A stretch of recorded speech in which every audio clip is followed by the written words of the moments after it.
Hello and welcome to another broadcast of Truth Be Told, where we believe in experience becomes truth. I'm your host, Tony Sweet, and with me now we have the one and only Captain Ron.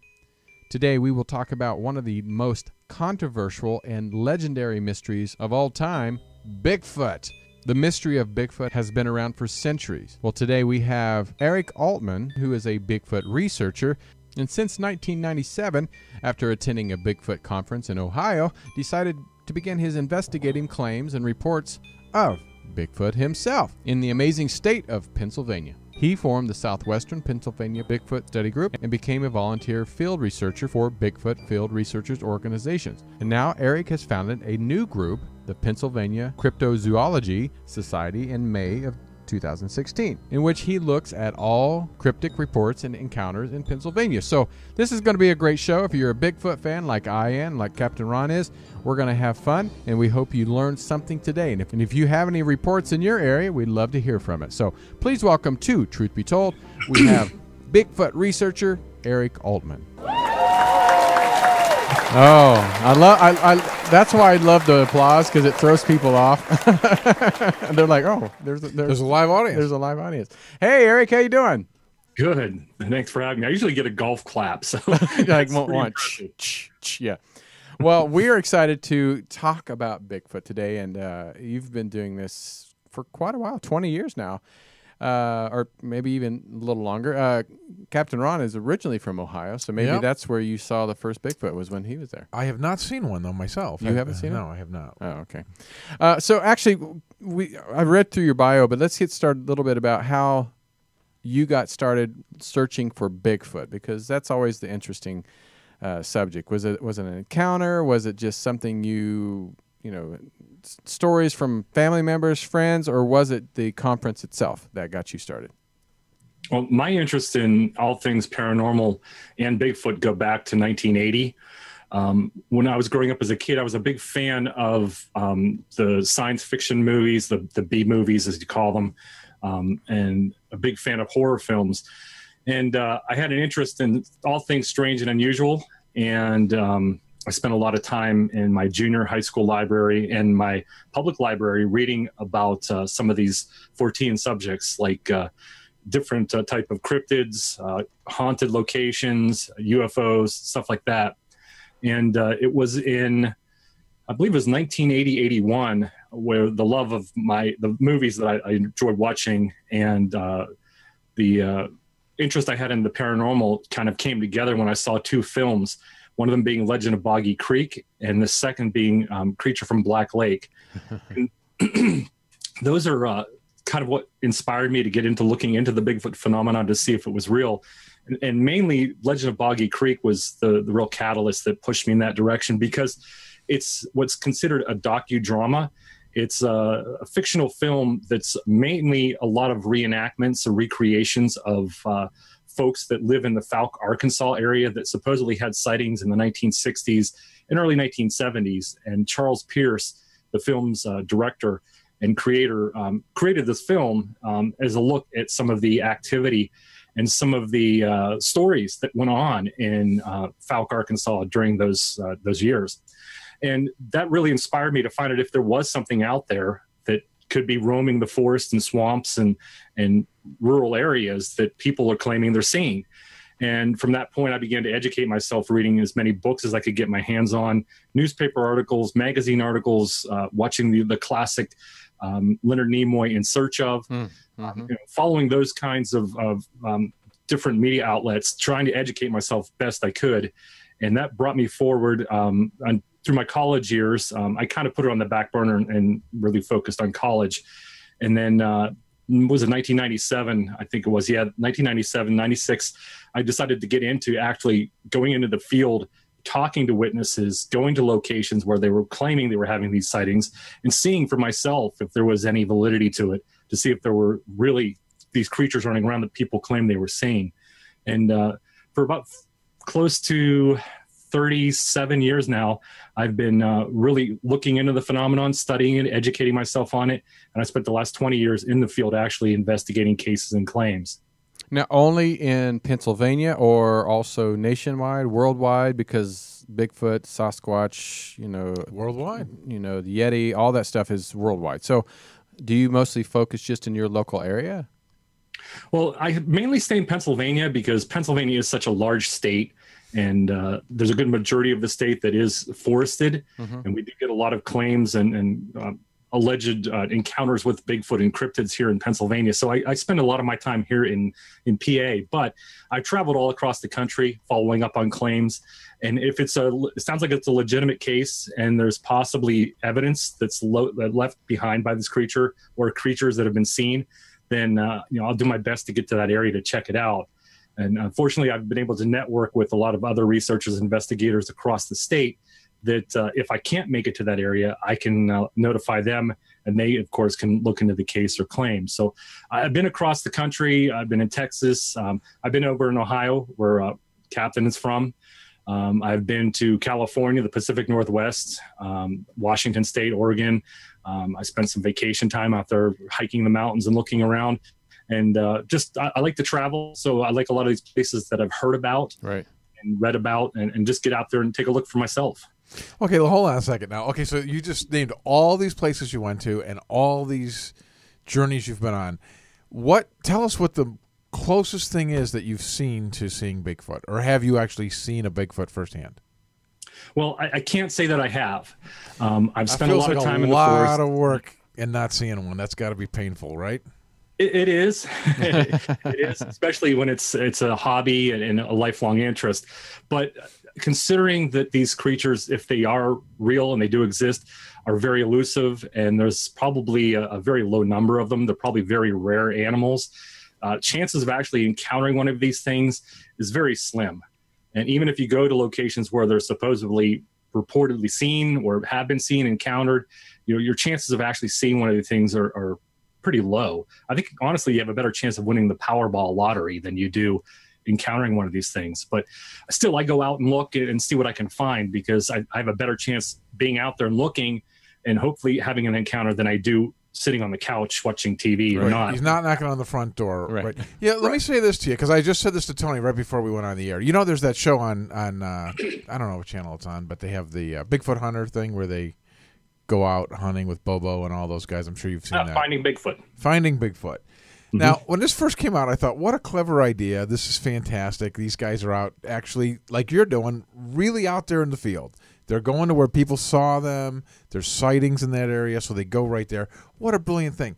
But now the show's been on the air for 10 years, and we've never seen anything. I mean, doesn't it start getting a little, like, futile, I guess is the word? Doesn't it feel a little like...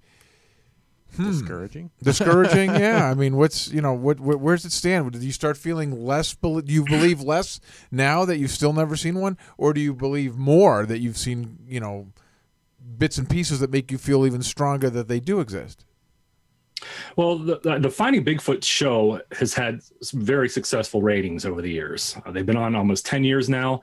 I've been friends with all four of the folks on the show: Renee, Matt, Cliff, and Bobo. I've known them for before the show even started. I knew those guys and the lady. So I have a friendship with those folks, and it goes back. Their work and research goes back a long time. Matt's been doing this about 25, close to 30 years. Absolutely.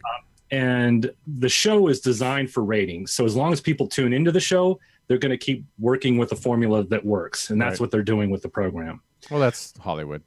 It is, yeah. And that's what the guys do. They go out there each week and they go to a location where there's supposed activity and sightings, and they go investigate. And then, they go out in the woods at night and they give people a taste of what we do as researchers. But it's television, it's entertainment. And, they have some things happen on the show that keep the audience intrigued and watching every week and coming back season after season. So, and I think they're very likable. I think they seem so genuine that that's part of the appeal, I think, because they're very genuine about it. I don't think it's fake at all. I think they genuinely, like you said, they've been doing this 15 years before the show even came out. So they genuinely are the real deal that like it. And I think that's part of the appeal. But me as a viewer becomes discouraged because now we're 10 years in. It's like, wait, I've seen this 10 years in a row now. You haven't shown me a picture of a claw, nothing. You know? Right. And that's the running joke amongst Bigfoot researchers is this show's called Not Finding Bigfoot. Right. Thank That's you. hilarious. That's it. Very good. Well, okay, Of course, if they did find Bigfoot, the show would be called Found Bigfoot. Right. So, Then it's over. and I was going to say, then it's like, no, there's It's no no more good if they show. catch the roadrunner gets caught, right? Right. Yeah, right. Well, that being said, I'm going to just show a few clips. This is from 1921 in Pennsylvania, Gettysburg, and then here's another one from, I think it's 1930-something. Then I look at another one's from like 18-something. So the history in Pennsylvania, there's a lot of sightings of Bigfoot. Did you do your research going back from Native American to 100, 200 years ago when, the settlers were coming through Pennsylvania? Did you go back and do your own research, finding kind of their tales of Bigfoot? Yeah, that's what I first started. When I started educating myself, I was looking for these newspaper clippings and articles to see how far back it goes. And it does go back nationwide, global wide, for a long, long time, hundreds of, if not, could be close to 1,000 years. There's documented reports that literally are hundreds and hundreds of years old. And our First Nation ancestors, they have a lot of history and a lot of lore. Not just one tribe, but hundreds of tribes have stories and tales, encounters, either coexisting with these creatures, that live close to their camp or their settlements.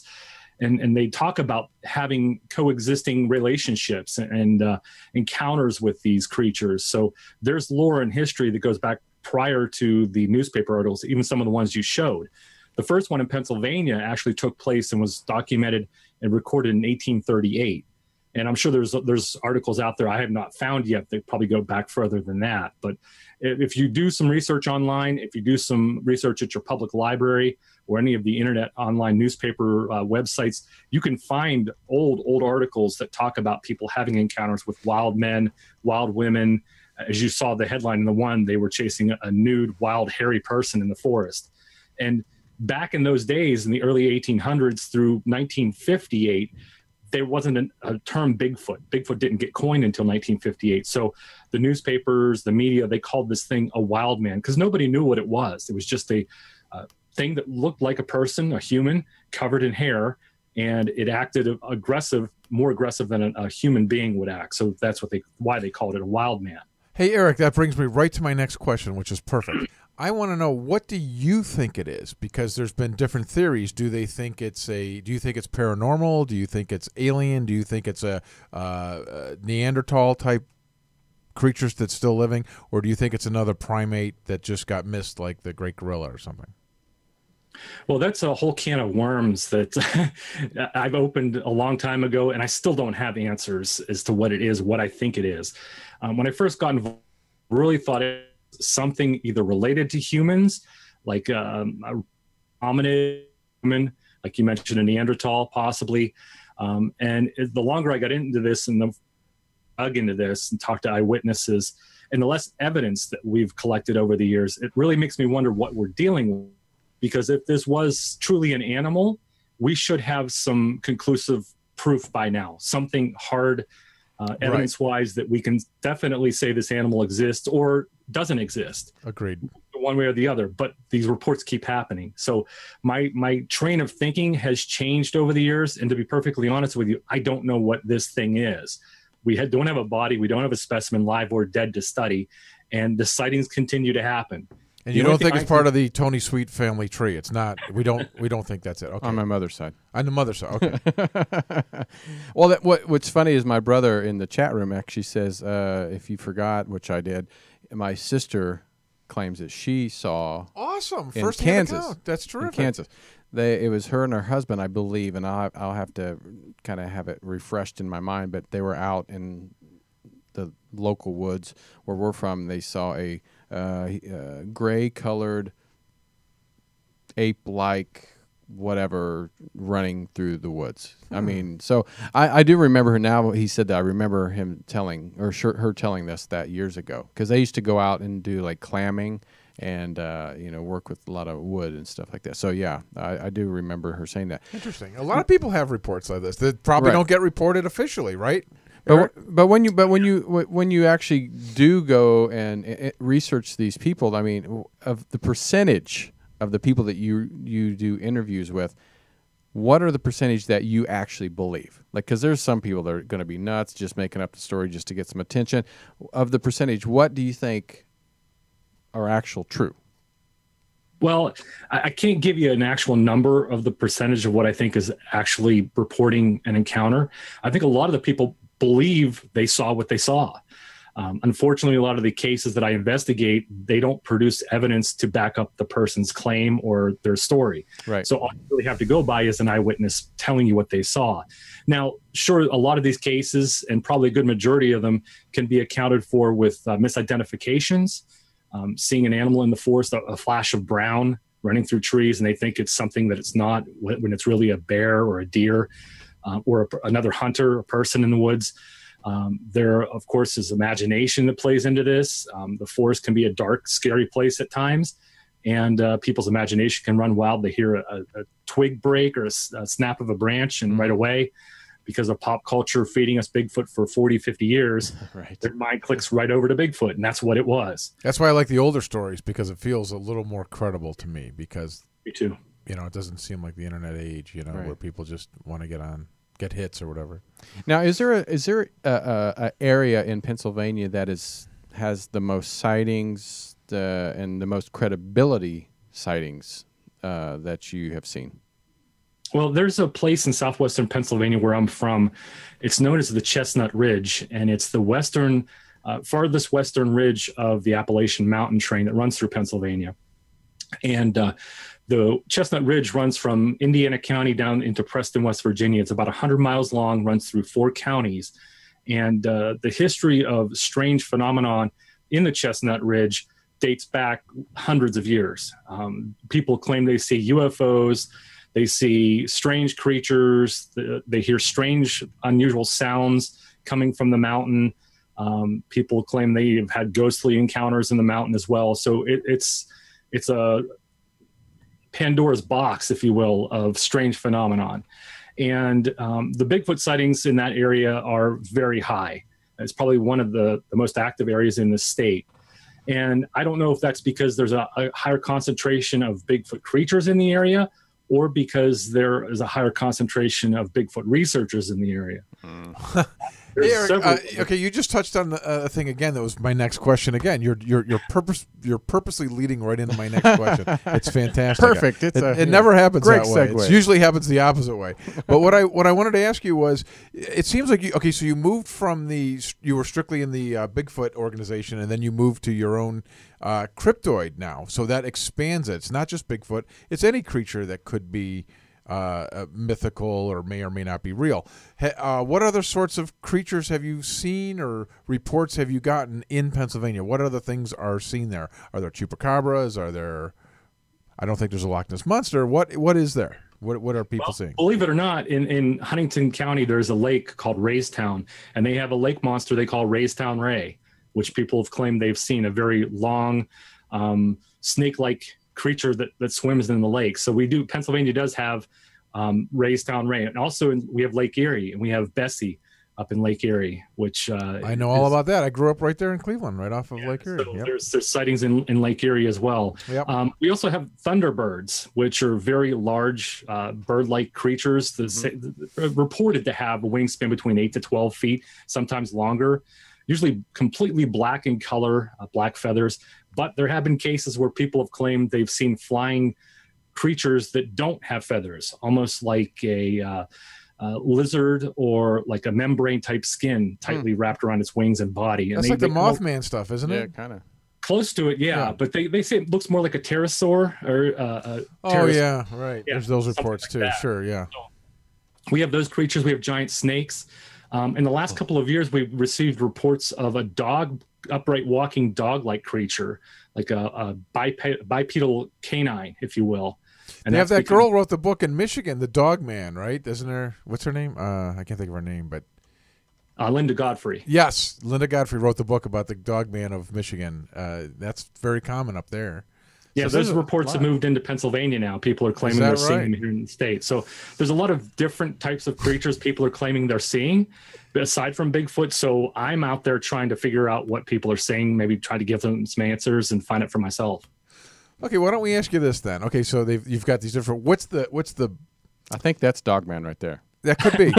That could be. That may or may not be the actual. No, maybe that's the wrong one. Sorry.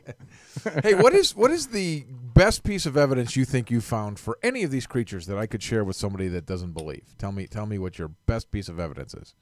Well, we found impressions over the years, which I can't say if they are or are not Bigfoot tracks. They're simply large foot-shaped impressions in the ground. Pennsylvania doesn't have a really conducive soil for footprints. So there's a perfect example right there. They find large impressions in the snow or the mud or the ground that are in the shape of a human foot. And they're usually seen shortly after a sighting has taken place or in the same vicinity of a sighting location or where there's activity. Those are pretty interesting, but they're not conclusive. To me, the most interesting thing would have to be the eyewitness testimony, especially if they have a close encounter with a creature where they don't know anything or have no interest in Bigfoot.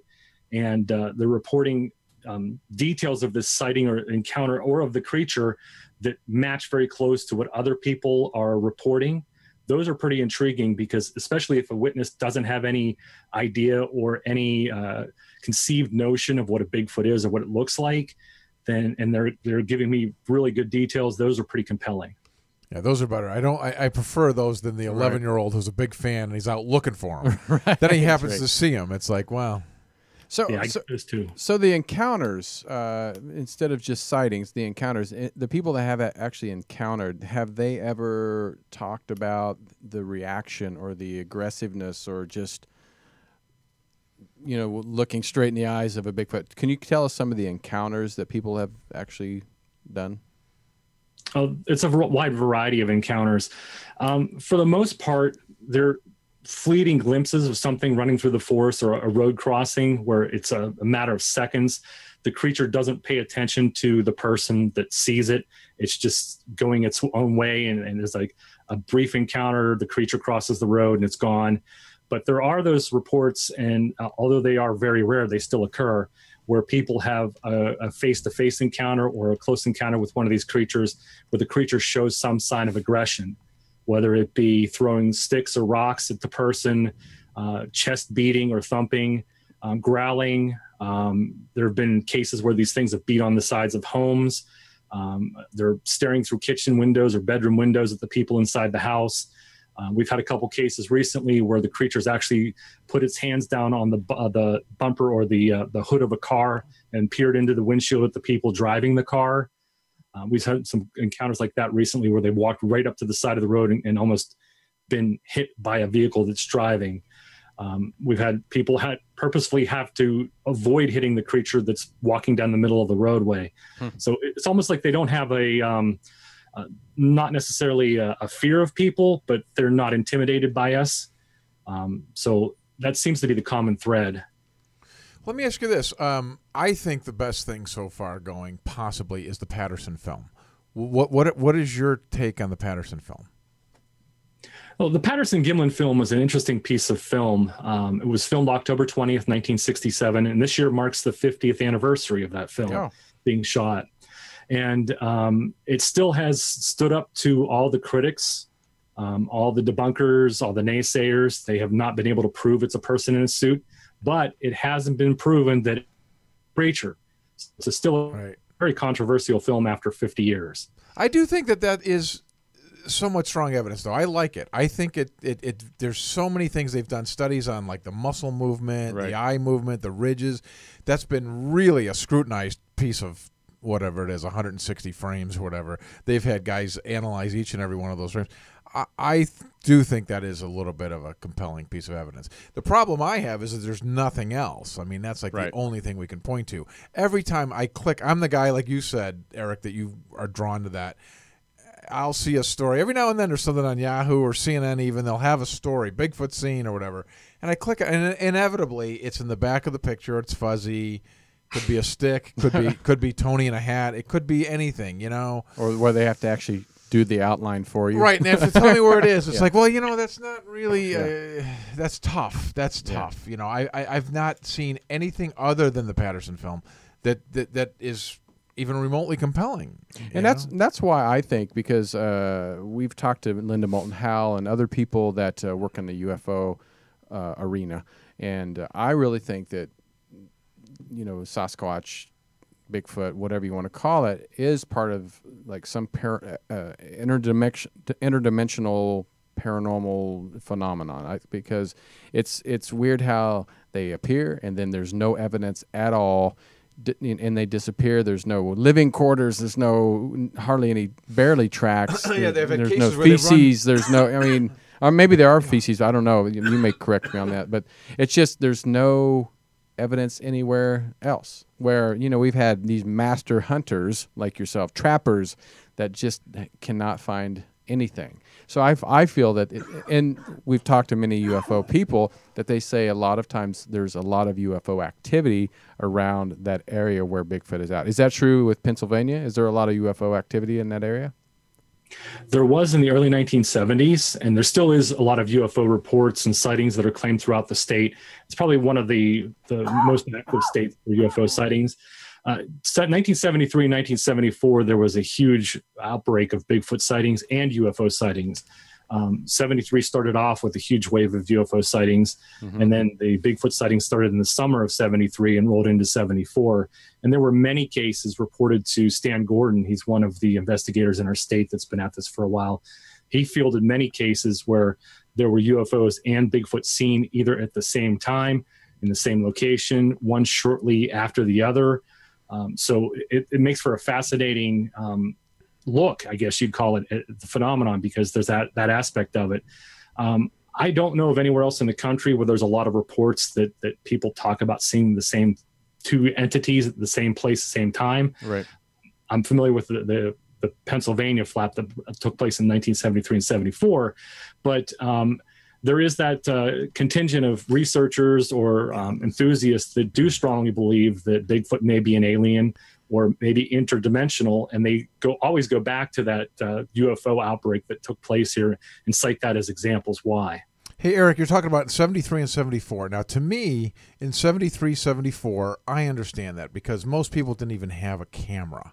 But today, pretty much every single person has a camera on them 24 hours a day. And constant selfies. So you would think there'd be a little bit more chances to get pictures of this. Why don't we think about that for a second, come back, and maybe you could speak to that, Eric. We'll take a break real quick, and we'll come right back, and maybe you could address that. And we're talking to Eric Altman, a Bigfoot expert, and you can go to his website, ericaltman.net. We're going to talk about a upcoming fundraising event he's going to be holding up, I think, in May. Is that right?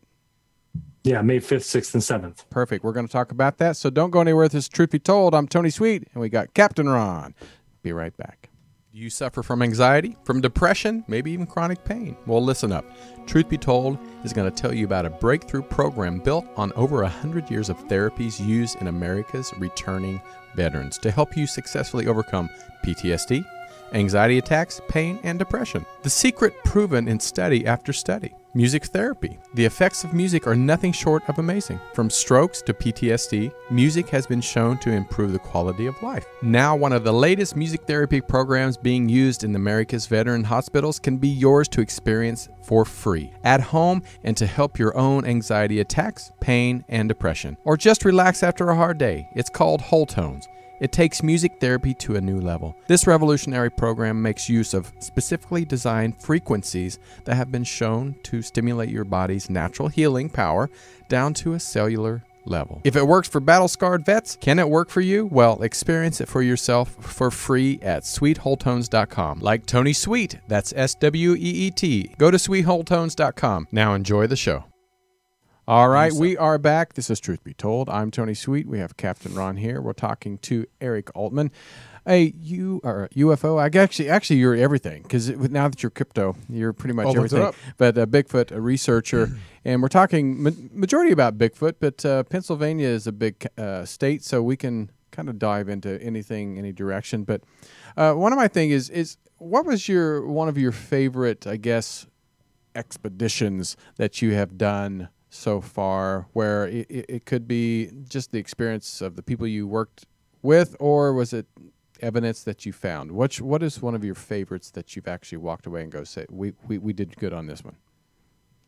I've done so many, it's really hard to pinpoint one down. For about 14 years, I ran an organization called the Pennsylvania Bigfoot Society. We probably did many outings, whether they were day hikes, where we go into areas of known activity just to hike the woods and look for evidence or see if we'd see something.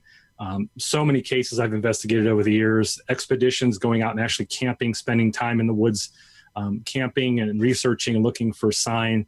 I've done so many, and there have been quite a few over the years that I've walked away scratching my head thinking, boy, that was an interesting weekend, or that was a really compelling hike. There were some interesting things happen, or even cases where I've been in the on properties or in the forest where things have happened and occurred where I walk away scratching my head saying, man, what happened tonight? That's not something you typically experience when you're outdoors in the forest. So I really can't pinpoint one in particular down, because there have been so many over the years, but there have been some pretty interesting times when I've been out hearing strange sounds in the forest, having rocks thrown at me on several different occasions in different locations in Pennsylvania and even in Ohio. There's nobody else in the forest at 3 o'clock in the morning when you're 4 or 5 miles from where you parked your car hiking in a state forest. There shouldn't be anybody out there, especially without a flashlight. Were they a good shot at least? No, they came pretty close to hitting us, but they never did. Whoever what's interesting is that these guys like yourself, that God bless you, you continually go back out there. Like if I went fishing twice and didn't catch anything, I got to tell you, I'm done. And the fact that you guys get so drawn into this, and like you said, Moneymaker's been doing this for 25 years, and he still goes out there looking for this thing, even though he's not yet seen it. Well, like you said, thank God for people like that, because that's great. New discoveries would have never been. I want nothing more than one of these guys to really get one, or really, Yeah. What would you do if you actually came face to face with one? I mean, because that's the big question. It's like, you gotta get that selfie, man. Yeah. I mean, what would you do if you actually came face to face? I'm really not sure. I haven't come to that point yet. I mean, after the diaper change, then what would you? Yeah, I think I need to change the drawers after that. Right, but I really haven't planned that far ahead. There have been cases where I've heard something heavy walking through the forest, and when I first started this years and years ago, I was terrified. I'll be honest with you. I hear something. I hear a stick break or a branch snap, and I'd be heading the other direction. But now I chase after whatever it is. I want to see what it is. I've got to know if that's what I hope it is. But I can never seem to catch whatever it's making that noise. If I run after it, it runs off faster than I can catch it. And there's been a couple times where we've heard trees being pushed over in the forest. And it's to me, it's common for trees to fall. Trees die, they rot. Right. But when you hear one tree fall and then within a few minutes later, a second tree falls, that's a little odd. And I want to find out what caused it, or if there was a natural cause, especially if there's no wind or no storm going on that day, these trees just fall. I got to find out if there's somebody else out there, or if there's something responsible for pushing that tree over. So I'll run and look, and I won't find anything. So I'm not afraid of, as I used to be when I first started this. I've gotten really brave now, and God forbid I turn that corner in the trail and there's a 10-foot tall, hulking, hairy-covered creature standing there looking down at me, growling. I don't know what I'd do. I'd either hug it or I'd run very quickly the other direction. Well, isn't it true? I think there's been, honestly, a small, tiny handful, if that many, of people that reported being hurt by a Bigfoot. Yeah. You never hear like, oh, I lost my arm or I got cut or right? Isn't that true, Eric? That there's very... Well, yeah, there are stories of aggressive encounters with the creature. There's been several over the years, especially in the 1800s and early 1900s. There were talks about these creatures attacking people, attacking livestock, really showing aggressive behavior. And those cases are rare, but we do lose hundreds of people in the forests. They disappear every year. That is true. With no explanation, you never find them. And if they are found, they're unfortunately decomposed, and there's no way to tell what happened to them. Right. That is very true. That's compelling happened. too. And we can't say Bigfoot did that, but you always have to leave that possibility open that maybe they had a bad encounter or bad experience. And my thinking is, and this is kind of an off the wall type of thinking, and some people don't agree with me, but I'm thinking that if Bigfoot does exist, like any animal out there or any person out there, there's going to be good ones and there's going to be bad ones. There's going to be personalities that just are negative and nasty, and you know, they're temperamental. Maybe they got up on the wrong side of the bushes that morning. Right. You never know what you're going to run into out there. So that makes sense. Well, you know, we're all believers. Like you, Captain Ron, and myself, we're believers. And a lot of the listeners are believers. But what about your family and friends and people around you that think you're just nuts? Well, how do you know, because like we were talking to Linda Moulton Howe, you know, 20, 30 years ago when you talked about UFOs, people looked at you nuts. Mm-hmm. But now, you know, it's a little more open. But how do you start a conversation, or how do you try to convince someone that you're not just a crazy guy out tracking the woods for some big hairy creature?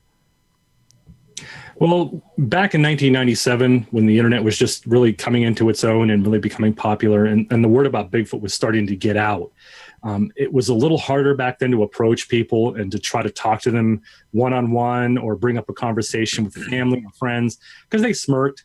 I remember being at a funeral, and my uncle, who lives in Alaska now, came up to me and said, "So you're the famous Bigfoot hunter of the family now?" And he laughed at me.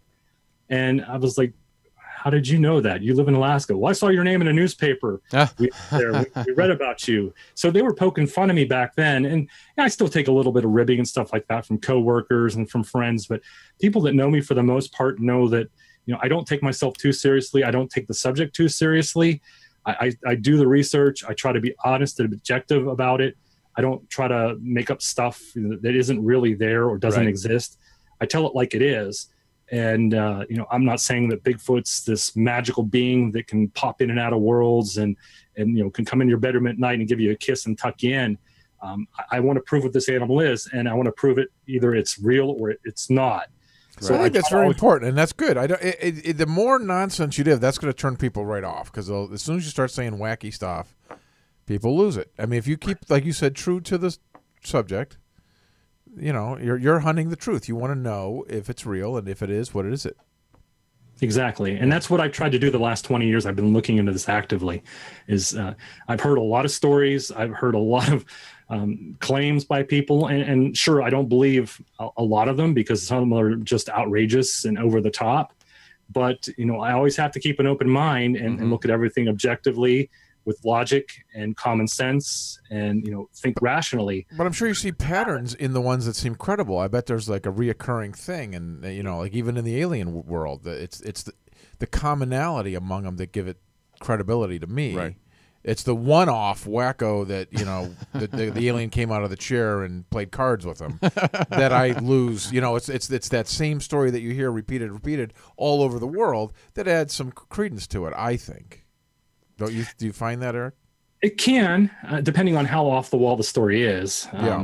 If it's really outrageous and if it's something I never heard before, then I'm going to look at it differently than I have at the other cases that I have the patterns and the commonalities and the same traits and similarities to it. Because those, I look for the patterns. I look for the same type of description the witnesses are reporting, because I can go back to what I know and what I've learned and see if that fits and how it fits to what they're telling me. But if somebody says that Bigfoot was 2 foot tall, pink, and had purple polka dots, and it was eating a bowl of Rice Krispies with them at the breakfast table, that's not something you hear in the Bigfoot world. Right. And that's a little outrageous. And I'm open-minded enough to say, okay, well, maybe that happened, but it might have happened in that person's own world and not in the real world that the rest of us are in. So I take everything into consideration, but I also try to use common sense and logic and try to filter out what I think is real and what is BS. Now, I'm sure technology has changed quite a bit. Just in general it is, but from the Bigfoot researching, is there technology that you use, devices that you take with you, or just good old-fashioned eyes and ears? What do you take with you when you go out looking for Bigfoot? Well, I learned very quickly that you can't take too much with you, because when you're doing long hikes in the forest, a backpack with heavy equipment in it can weigh you down pretty quick and it can be cumbersome. So I try to carry the bare minimal essentials that I need, which would usually be like a digital camera or a 35 millimeter camera. I carry a GoPro camera on my chest or on my hat, something that's running constantly, because as we mentioned earlier, cell phones people have now, they're not always on, they're not always at the ready to take a picture, so you always have to have something running constantly. That's where the GoPro comes in for me. I take a measuring tape, because if I do find what could be an impression, a track, or any kind of evidence I want to measure and take readings from that print or whatever evidence I find. Mm-hmm. I take a small DNA kit with me in case I do find hair or any kind of fecal matter or any kind of physical hard evidence that I can collect and pass off to some scientists that I associate with and work with. And I take a thermal FLIR when I go out at night. The thermal FLIR helps me determine if there's something out there that's making those sounds in the forest that I can't see with my naked eye. So I can see a heat signature. I can see how large that heat signature is. So I take very essential tools, but I don't take a lot with me, simply because it can be cumbersome. Right. And if I do need plaster repairs to make a Bigfoot cast, I leave it in my car and I'll go back to the car if it's worth coming back for. So for those people, let's say, Captain Ron tomorrow says, you know what, I'm going to go out and look for Bigfoot. I mean, now you just told us kind of the equipment, but mentality-wise, what should you prepare for when you're going to search for Bigfoot? Because, like you said, if you don't two cast and you don't catch a fish, you're going home. So, what's the mentality that you have to go out and search for Bigfoot? And what knowledge should you take with you? Well, I tell anybody that's looking into the phenomenon, don't get involved with it. Because it's extremely frustrating, and you have to have a lot of patience and tolerance in this field. And it's not just for the creature or for being in the outdoors, it's for all the nonsense that goes on behind the scenes with the involved in it. So I tell people, first and foremost, if you do want to get involved with it, I wish them the best of luck. I tell them, get a book, start reading, educate yourself on the outdoors, your surroundings, the wildlife you're going to be encountering, and prepare yourself that way. Educate yourself first and learn about it before you jump in with both feet.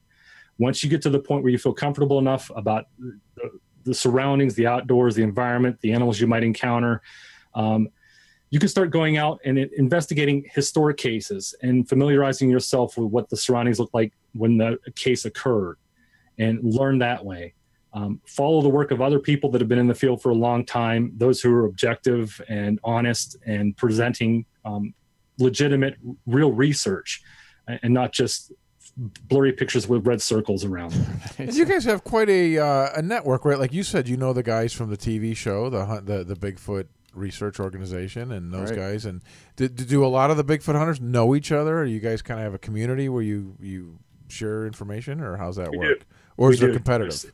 It's a pretty large community. And I would say for the people that have become close and friends and work together, we tend to get along for the most part, but it is a very, very dysfunctional family, I guess the best way is to put it. There's a lot of fighting, a lot of strong opinionated people, because there's so many different theories and different beliefs, and there's so much evidence being put out there and being put out there incorrectly by people who want so badly to believe Bigfoot is real and what they experience as Bigfoot, that it causes a lot of bad feelings, because people can't take criticism, unfortunately, and you need a really thick skin to be in this.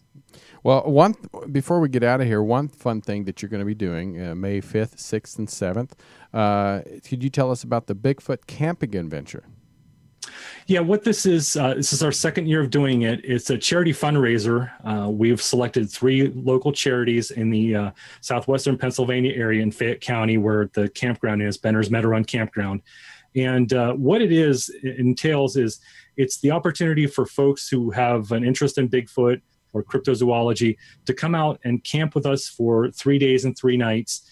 We have experienced researchers and investigators and authors that are going to be lecturing about their research and their findings, and sharing stories with the folks in attendance. We have 8 of the guest speakers. We have some celebrities coming to the event. From the TV show Mountain Monsters, we've got Trapper John Tice is going to be appearing. And some pretty well-notable figures in the cryptozoology field will be there on hand. And then we're going to be doing some daytime hikes, some nighttime outings, where people could go out in the woods with us and get that firsthand experience in the forest of what it's like to look for Bigfoot. And we're doing a charity auction, a cookout. We're showing Bigfoot films during the weekend.